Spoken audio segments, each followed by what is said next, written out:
It all started on a Wednesday morning, 9 a.m. sharp.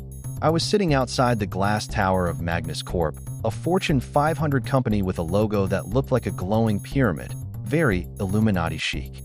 I had an interview lined up for their marketing team, and I was dressed in my best navy blue suit.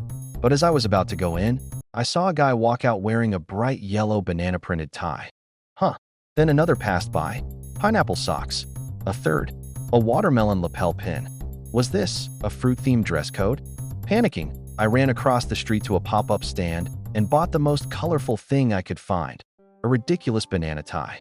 I tied it up, marched in, and gave the receptionist a confident nod like, yes, I belong. To my shock, they loved me.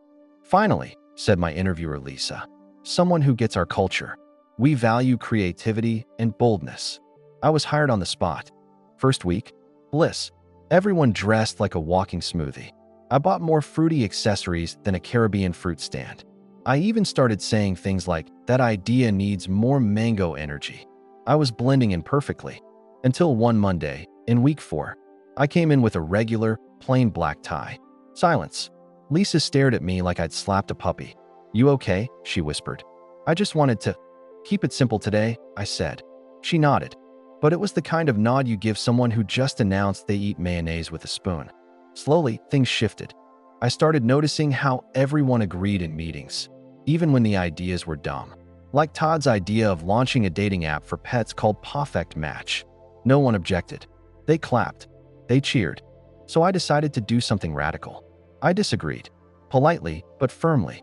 I think it's cute, but maybe our resources should go toward the rebranding campaign instead. Silence. Again. Then the Slack messages began. We need to realign your energy. Are you not feeling fruity today? One evening, scrolling on my couch in despair, I stumbled on a quote from Robert Greene's The Laws of Human Nature. The desire to fit in is strong, but the herd rarely leads to greatness.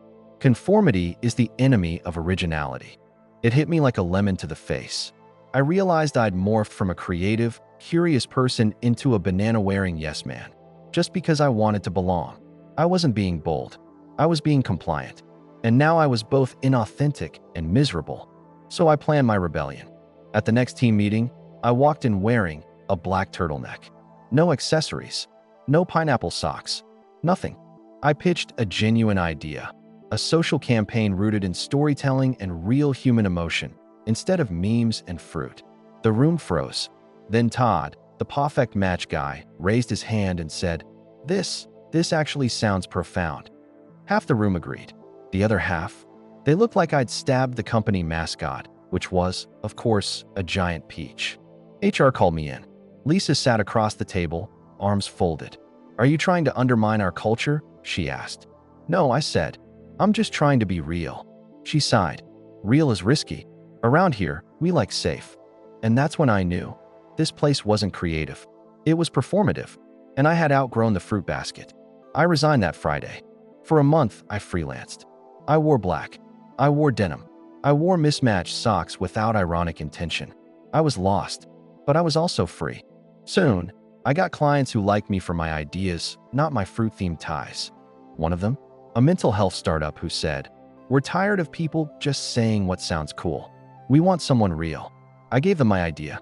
They loved it. Looking back, the banana tie taught me everything Robert Greene was trying to say. The pressure to conform is real, but conform too much and you lose yourself. People often disguise conformity as culture, teamwork, or community, but if you're not thinking for yourself, you're just following the herd into mediocrity. Real influence comes not from blending in, but from standing out strategically. Authenticity is risky, but being fake is even riskier in the long run. And now, I keep the banana tie in a drawer, not to wear, but to remember. Be careful of the tribe that celebrates your quirks only when they match theirs. The law of conformity shows that human beings are wired to follow the group, but progress is made by those who dare to think independently. Be the one who takes the tie off, even if it gets awkward.